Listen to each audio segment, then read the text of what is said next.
रामपुर नामक स्थान में सुभद्रा नाम की एक औरत रहती थी। उसके 2 बेटे थे, रमन और रंगा। आसपास के लोगों के बीच उसका अच्छा नाम और सम्मान था और वो चाहती थी कि उसकी बहुएं भी उसी की तरह परिवार का नाम और सम्मान बनाए रखे।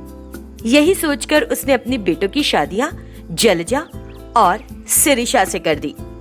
दोनों बेटे माँ की बात का आंख मूंद कर पालन करते थे। सुभद्रा चाहती थी कि बहुएं भी बेटों के ही रास्ते पर चले। उसने सोचा था कि वो भी अपनी बहुओं को खूब खुश रखने की कोशिश करेगी। ऐसे ही एक सुबह, देखो मेरी प्यारी बहुओं, तुम दोनों के इस घर में आने के बाद से मुझे बड़ी खुशी हो रही है। लगता है बहुओं के आने से घर में रौनक आ गई है।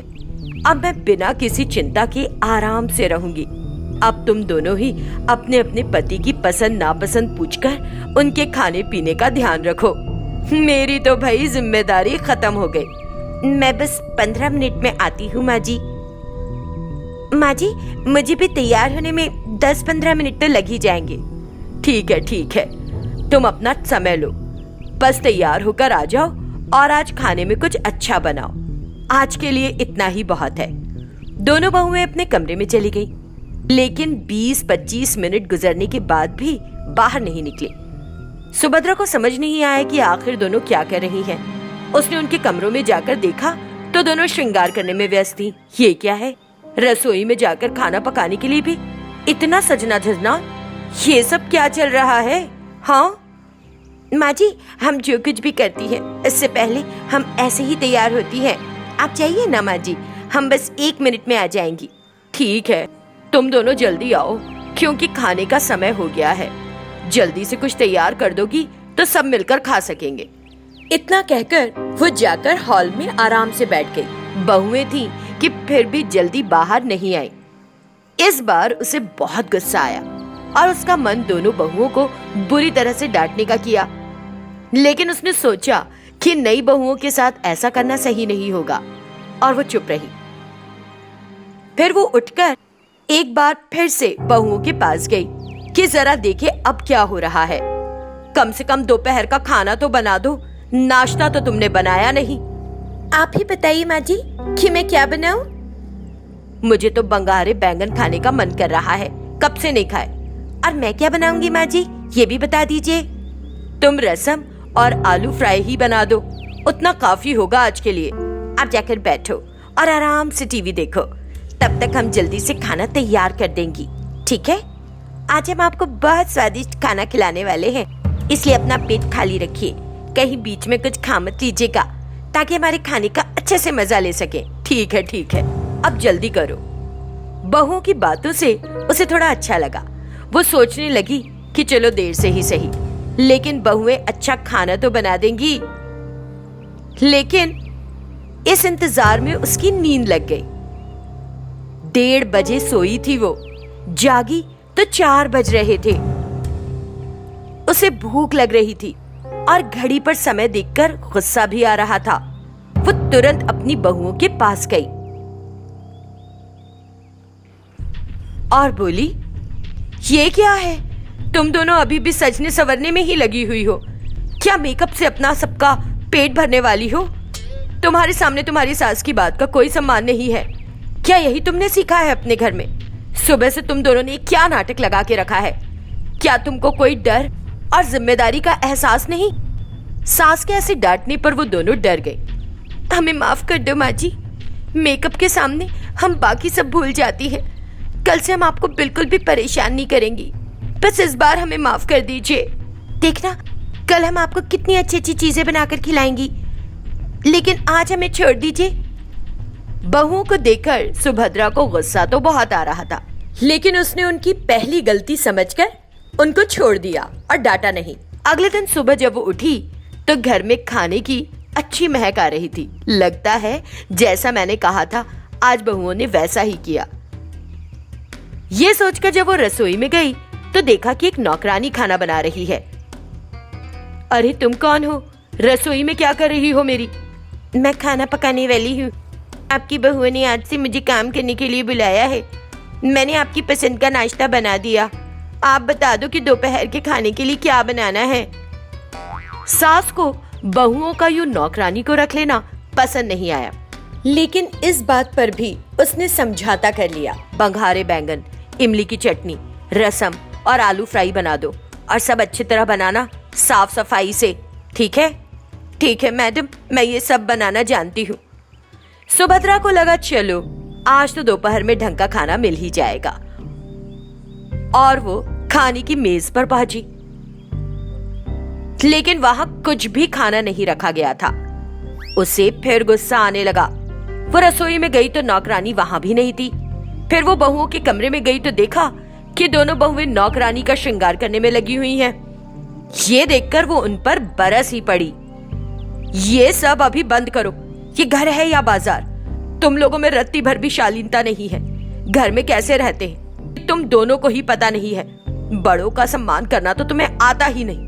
मैंने कभी नहीं सोचा था कि मेरी बहुएं मेकअप के लिए ऐसी पागल होंगी। मैं तो तुम दोनों को सभ्य, शांत और तमीजदार समझकर इस घर में लाई थी। खुद खाना पकाने की बजाय तुमने नौकरानी रख ली और अब उसे भी सजाने बैठ गई हो। माँ जी प्लीज ऐसे मत चिल्लाइए। माँ जी, क्या आपको लगता है कि हम छोटे बच्चे हैं? हम ये खाना वाना बनाना नहीं जानती और हमारा जो मन करेगा हम वही करेंगे। हम भी एक अमीर परिवार से हैं, हमने कभी इस तरह के काम नहीं किए। हमें जो खाना खाना होता था हम ऑर्डर कर लेते थे या बनवा लेते थे। आप प्लीज हमारे पीछे मत पड़िए ना कि ये करो वो करो। आप प्लीज बाहर जाइए, हम अभी आते हैं। बहू की बात सुनकर सास का गुस्सा और भी बढ़ गया और उसे दुख भी हुआ। वो सारा दिन ऐसे ही निकल गया। दिन गुजरते जा रहे थे और बहुओं का मेकअप के लिए पागलपन था कि रुकने का नाम ही नहीं ले रहा था। बहुएं अपने मेकअप के सामान के लिए खूब पैसा खर्च कर रही थी। सास से उनकी हरकतें बर्दाश्त नहीं हो रही थी। फिर आखिर एक दिन उसने अपने बेटों से बात की। देखो मेरे प्यारे बेटों, मुझे तो ये सोचकर बहुत खुशी हुई थी कि ये दोनों घर में आ गई हैं, लेकिन ये दोनों बिल्कुल शालीन नहीं, बहुत आलसी हैं, घर का कोई काम नहीं करती। हाँ माँ, मैं भी इतने दिनों से उनको देख रहा हूँ। दोनों केवल मेकअप करते हुए ही पूरा दिन गुजार देती हैं। मैं तो बहुत पहले ही समझ गया था कि आपको कैसा लग रहा होगा, लेकिन मैं आप ही के कहने का इंतजार कर रहा था। अब आप ही बताओ माँ कि इन दोनों के बारे में क्या करें। देखो, अब हम इनका मेकअप के लिए पागलपन तो छुड़वा नहीं सकते। ये दोनों घर में भी कुछ करती वर्ती नहीं और मेकअप पर खूब पैसा बर्बाद कर रही हैं। इसीलिए अब हमें लोहे को लोहे से ही काटना होगा। आपका क्या मतलब है माँ? हम इनके लिए एक ब्यूटी पार्लर खोल देते हैं। इस तरह वो दोनों लोगों का मेकअप करके पैसे कमाएंगी और अपना शौक भी पूरा कर सकेंगी। वो दोनों खुश रहेंगी तो हमें भी कोई परेशानी नहीं होगी। हम भी शांति से रह सकेंगे। मैं खाना बना लूंगी। दोनों बेटों को माँ की बात सही लगी और वो माँ के फैसले से खुश थे। उस दिन से दोनों बहुएं ब्यूटी पार्लर में व्यस्त हो गईं। ब्यूटी पार्लर से फायदा भी होने लगा और माँ, बेटे और बहुएं सभी खुशी खुशी रहने लगे। कोंडापल्ली गांव में रत्ना नाम की एक कंजूस औरत रहती थी। रत्ना की कंजूसी के बारे में सिर्फ उसके गांव में ही नहीं बल्कि आसपास के गांव में भी लोग जानते थे। उसका प्रसाद नाम का एक बेटा था। कोई भी प्रसाद से अपनी बेटी की शादी करने को तैयार नहीं था। प्रसाद समझ गया कि कोई भी उसकी माँ के स्वभाव के कारण उनके घर रिश्ता नहीं करेगा, तो उसने चांदनी नाम की एक लड़की से शादी कर ली जो मजदूरी करती थी और उसे घर ले आया। उन्हें देखकर रत्ना को बड़ी खुशी हुई। उसने मन ही मन सोचा, बिना किसी खर्च के मेरे बेटे की शादी हो गई, और क्या चाहिए। लेकिन आज से मेरे चावल, तेल, मिर्च, प्याज सब चीजों का खर्चा बढ़ जाएगा। हमें खर्च कम करने की कोशिश करनी होगी। वो सोच ही रही थी कि उसके बेटे प्रसाद ने पास आकर, माँ ये चांदनी है, मैंने इससे शादी कर ली। कब की, कहाँ की, क्यों की बेटा? हाँ, मुझे बताया भी नहीं। माँ, क्या आप नाराज हो क्योंकि मैंने आपको बताए बिना शादी कर ली, या आप सोच रही हो कि अब से आप पर और ज्यादा खर्च का बोझ आ गया? प्रसाद को जवाब देने की बजाय रत्ना अपने मन में सोचने लगी, मैं क्यों कुछ कहूँ? खर्चे का बोझ बढ़ने की वजह से ही इतने दिनों तक मैंने तुम्हारी शादी नहीं कराई, लेकिन तुम तो खुद ही शादी करके अपनी पत्नी का एक और बोझ घर ले आए। अब ये सब बोलकर मैं क्यों दूसरों की नजरों में बुरी बनूं? मुझे पता है ये कैसे कम करना है। ऐसा सोचकर चांदनी अब तुम्हारी पत्नी है, उसे तुम्हारे साथ ही रहना चाहिए, लेकिन बस बहुत खर्च ना करना, बेफिक्र रहो। माँ की बात सुनकर प्रसाद और चांदनी दोनों ने एक साथ रत्ना से आशीर्वाद लिया। अब बहू भी है तो अभी के खाने के लिए आधा किलो चावल, 1 पाव तुरई, 1 पाव टमाटर, 2 हरी मिर्च, 2 प्याज और 2 कप तेल लगेगा। हे भगवान, इस तरह दिन में 3 बार खाना बनाने की मैं सोच भी नहीं सकती। ऐसे तो मुझे घर और जमीन भी बेचनी पड़ जाएगी। कल से बहू को नाप के हिसाब से खाना बनाना सिखा दूंगी। ये सोचते सोचते रात भर रत्ना को नींद नहीं आई। प्रसाद और चांदनी का दिन खुशी खुशी बीता। अगले दिन सुबह चांदनी नहा धोकर रसोई में आई तो उसने देखा कि उसकी सास खाना पकाने का सामान छोटे छोटे डिब्बों में रखती है। दरअसल बहू के लिए खाना बनाने के लिए रत्ना ने सब कुछ पहले से ही निकालकर तैयार रखा था। ये सब देखकर चांदनी को थोड़ा अजीब लगा और उसने अपनी सास को जोर जोर से आवाज दी। सास दौड़ती हुई आई। क्या हुआ बहू, तुम इतनी जोर से क्यों बुला रही थी? इतनी ऊंची आवाज में चिल्लाओगी तो गले में दर्द हो जाएगा, जिसके लिए तुम्हें दवाई लेनी होगी और हमें 10 रुपए खर्च करने होंगे। भगवान के लिए थोड़ा धीरे बोलो बहू। सास की बात सुनकर बहू दंग रह गई। कुछ समय बाद वो अपने पर काबू करके बोली, माँ जी ये क्या है, इतनी छोटी छोटी डिब्बियों में खाना बनाने के लिए? बहू ये सामान आज का बस खाना बनाने के लिए है।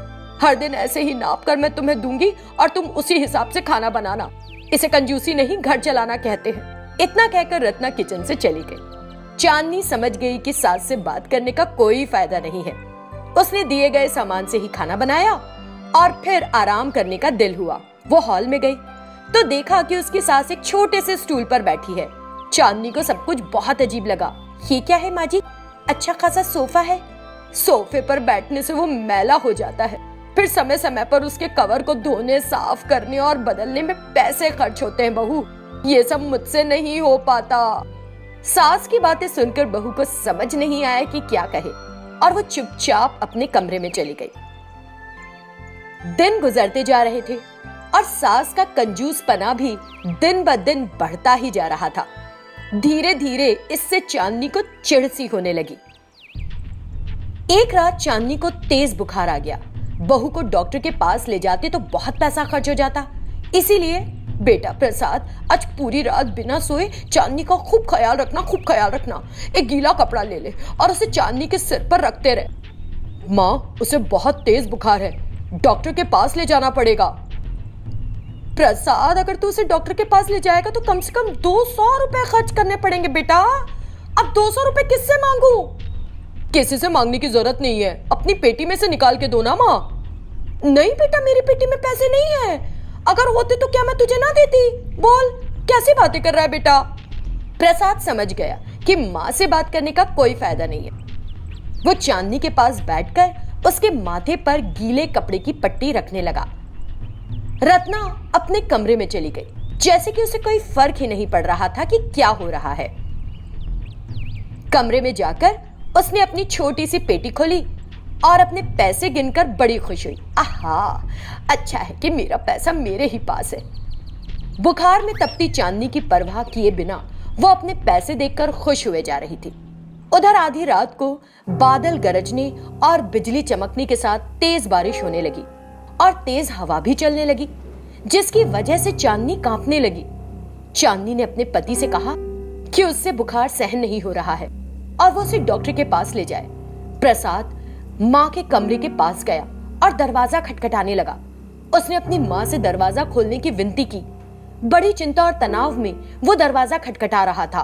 तुम्हारी बहू का बुखार बहुत बढ़ गया है, मैं उसे डॉक्टर के पास ले जाता हूँ माँ, मुझे 200 रुपए दे दो। बेटा सच में मेरे पास पैसे नहीं है, चलो देखो चांदनी कैसी है। रत्ना ने देखा कि चांदनी का बुखार सच में बढ़ गया था और वो तड़प रही थी। अपने मन ही मन में, बहू की हालत देखकर बुरा तो लग रहा है, लेकिन इलाज के लिए मैं अपनी पेटी से पैसे नहीं निकालना चाहती। और वो सोचने लगी कि कुछ और क्या किया जा सकता है। उसे सोच में देखकर बुखार से जूझ रही चांदनी तड़प उठी। वो तुरंत रत्ना के पैरों पर गिर गई और उसे डॉक्टर के पास ले जाने के लिए कहने लगी, माँ जी मेरी हालत बहुत खराब है, बहुत बहुत कपकपी छूट रही है, कृपया करके अभी पैसे दे दीजिए, मैं बाद में खुद कमा के आपको दे दूंगी। चांदनी रोने लगी। प्रसाद भी हाथ जोड़े माँ की तरफ देख रहा था, लेकिन कंजूस माँ टस से मस नहीं हुई और प्रसाद को ये देखकर गुस्सा आ गया। बेजान पुतला हो, आपसे कुछ भी कहना बेकार है। इतना कहकर उसने चांदनी को तुरंत अपने कंधे पर उठा लिया और बारिश में भीगकर डॉक्टर के पास पहुंचा। बुखार बहुत तेज होने की वजह से डॉक्टर ने चांदनी को इंजेक्शन दिया और उसे आराम करने की सलाह दी। घर पर रत्ना बेफिक्र होकर बिस्तर पर आराम कर रही थी। बारिश का पानी घर में घुसने लगा था। घर का सारा सामान बारिश के पानी में तैरने लगा। उसके पैसों की पेटी भी गीली हो गई और उसके पैसे पानी में तैरने लगे। मेरे पैसे! 2 दिन बाद जाकर बारिश बंद हुई। खाली पेटी को देखकर रत्ना बहुत उदास थी। प्रसाद अपनी पत्नी का बुखार उतरने के बाद उसे घर ले आया। वहां मां को अपने खोए हुए पैसों का बड़ा सदमा लगा था, लेकिन उसे अपनी गलती का एहसास भी हो गया था। उसने अपनी बहू की तरफ देखकर कहा, बहू मुझे माफ कर दे। कंजूसी में मैंने सारे पैसे बचा के रखे थे, लेकिन मेरा सारा पैसा बारिश में बह गया। मुझे अपने किए की सजा मिली है। मैं बड़ी मूर्ख हूँ। मैं तुझे फिर कभी परेशान नहीं करूंगी। वो अपनी बहू के आगे हाथ जोड़कर रोती रही। अपनी माँ में बदलाव देखकर प्रसाद को खुशी महसूस हुई।